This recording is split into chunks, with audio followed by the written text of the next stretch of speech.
It was past midnight when Liam stumbled into the small, dimly lit train station.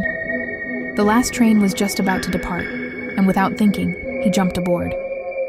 The doors slid shut behind him with an eerie hiss, and the train lurched forward into the dark unknown.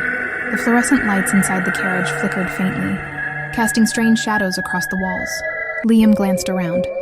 The passengers sat eerily still, their heads bowed or staring straight ahead. Something felt wrong. As he walked down the aisle, his unease deepened. The silence was oppressive. No one was speaking, no rustling of papers, no hum of conversation, just the faint creak of the train's wheels on the tracks. Then he noticed something peculiar. None of the passengers cast a shadow. The realization hit him like ice water. He looked down at his own feet, relieved to see his shadow stretching faintly on the floor. Liam's steps quickened as he moved toward the next carriage. The door slid open with a groan, revealing an identical carriage. Same flickering lights, same silent passengers. But something was different. He noticed a dark stain on the floor beneath one of the seats. A trail of crimson dragged toward the back of the carriage. His heart pounded, but he pressed on. The next carriage was worse. The passengers sat with their heads tilted unnaturally, their black, hollow eyes staring blankly at him. One woman turned her head too far, a sickening crack echoing through the air. Liam froze. Her lips curled into a grotesque smile, but her face quickly faded, as though dissolving into mist.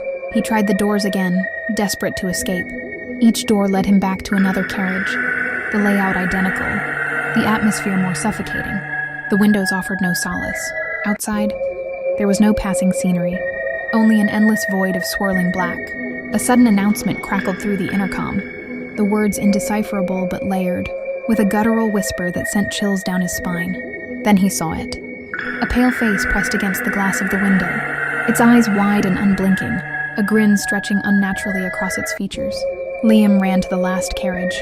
A single seat stood empty, blood pooling beneath it. Behind him, the passengers began to rise, their movements jerky and unnatural. The lights flickered violently as the whispering from the intercom grew louder, deafening. The train screeched to a halt in the middle of a bridge, and Liam glanced out the window. Below, in the dark waters of the river, countless faces stared back at him, mouths moving silently as though calling him to join them. The last thing Liam remembered was a cold hand on his shoulder and the train, lurching forward again. The train arrived at the station the next morning, empty. The only thing left behind was a single ticket, stained with blood reading, "One way only."